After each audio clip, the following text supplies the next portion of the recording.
Bonnie and Clyde were a notorious criminal couple during the Great Depression era in the United States. Both Bonnie and Clyde had difficult upbringings and experienced economic hardship during the Great Depression. Bonnie attended high school in Cement City, a suburb of Dallas, Texas, but she dropped out before completing her education. Clyde's formal education was also limited. He attended school in the Dallas area but dropped out in the 8th grade. Bonnie worked a series of low-paying jobs, including waitressing and as a photographer's assistant. Clyde had various jobs, including working in agriculture, and later as a laborer. However, they found it difficult to secure stable and well-paying employment. Bonnie and Clyde first met in Dallas, Texas, January 1930. At the time, Bonnie was 19 years old, and Clyde was 20. They were introduced through a group of mutual friends. Clyde was attracted to Bonnie's poetry and amazing looks as they developed a friendship, soon turning into romance. The economic struggles began in the early 1930s, combined with other factors such as their limited education and the allure of the criminal lifestyle during a tumultuous time, contributed to Bonnie and Clyde's decisions to engage in a series of criminal activities. Bonnie and Clyde were part of a larger gang. The gang size varied over time, as members joined and left. At different points, the gang included individuals such as Clyde's brother, Buck Barrow, and his wife, Blanche, W.D. Jones, Henry Methvin, and others. Their criminal activities were more focused on high-profile crimes, such as robbing banks and committing armed robberies of businesses like gas stations and small stores. Their willingness to use violence and engage in shootouts with law enforcement, sometimes in crowded public areas, resulted in the tragic deaths of both law enforcement officers and innocent civilians. Their notoriety came from shootouts with law enforcement and their ability to evade capture. Constantly being on the run, they needed to change vehicles regularly to avoid detection. Stolen cars provided a means for quick escapes and helped them evade law enforcement. Their ability to adapt and find shelter in diverse environments contributed to the difficulty law enforcement faced in tracking them down. The constant change of locations and the use of temporary hideouts were key elements in their strategy to stay ahead of the law during their criminal spree. Bonnie and Clyde's notoriety grew. Their images adorned newspapers and their story became the stuff of legend. The public gathered around the newsstands wanting to be first to read about the notorious duo. Pictures of them were plastered all over the city. Bold lettering of the word "wanted" further scared the public. Bonnie and Clyde's journey was fueled not only by stolen Ford V8 engines, but also by a network of clandestine connections.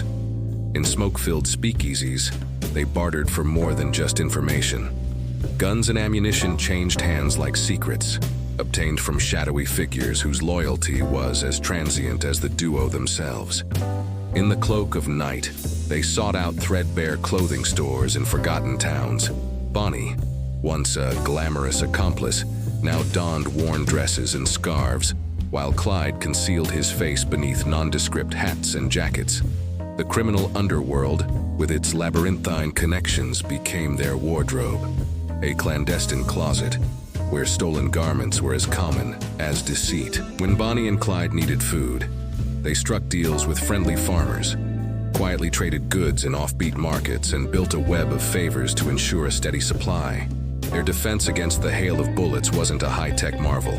Instead, they relied on makeshift bulletproof vests crafted from pilfered materials.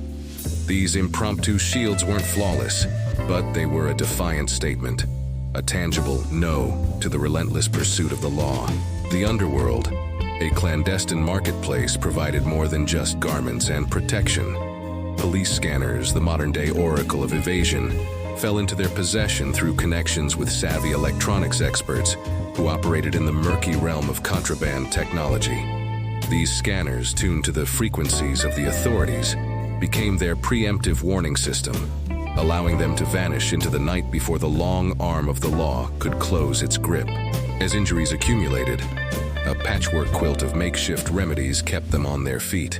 Backroom medics, loyal to the outlaw cause, tended to wounds with a blend of stolen medical supplies and a doctor's reluctant expertise. It was a dance with danger. Bonnie and Clyde's legend deepened with each passing mile. The back roads whispered tales of their escapades, and the criminal underworld embraced them as enigmatic fugitives. Yet the shadows that clung to their past were closing in, threatening to shatter the illusion of invincibility that had defined their desperate flight from justice. A gamble with fate that kept them moving, kept them one step ahead. In a violent spree that echoed across the heartland of America during the Great Depression, the Barrow Gang left a trail of blood and infamy. Constable J.W. Harriman paid the ultimate price, his life adding another dark chapter to the gang's notoriety.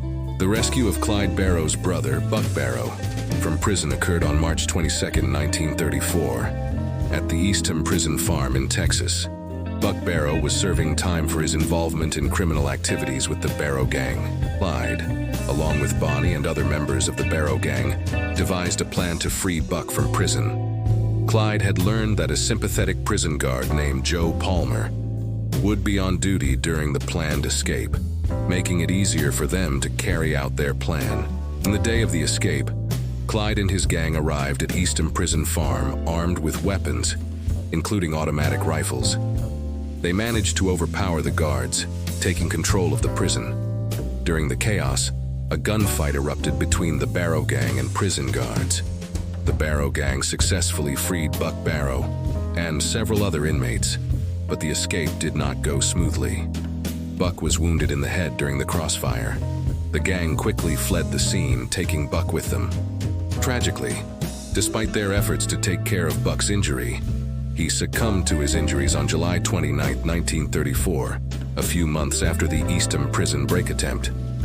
His death added another layer of sorrow to the Barrow family's tumultuous journey and marked a poignant chapter in the broader saga of Bonnie and Clyde's criminal escapades. The Eastham prison break became a pivotal moment, a harsh reminder that even familial bonds couldn't shield the Barrow Gang from the consequences of their criminal pursuits. The law, relentless and unyielding, tightened its grip, setting the stage for the final tragic act in the saga of Bonnie and Clyde. As the law closed in, Bonnie and Clyde faced mounting pressure.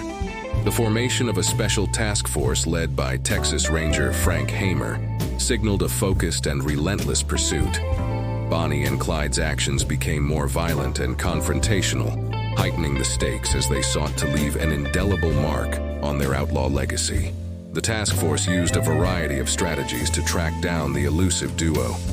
They gathered information from informants within the criminal underworld and those who knew Bonnie and Clyde. These sources provided valuable tips about the couple's hideouts and associates. Armed with this intelligence, the task force began a meticulous surveillance operation. They staked out places where Bonnie and Clyde were known to frequent and track their movements, employing a network of skilled investigators.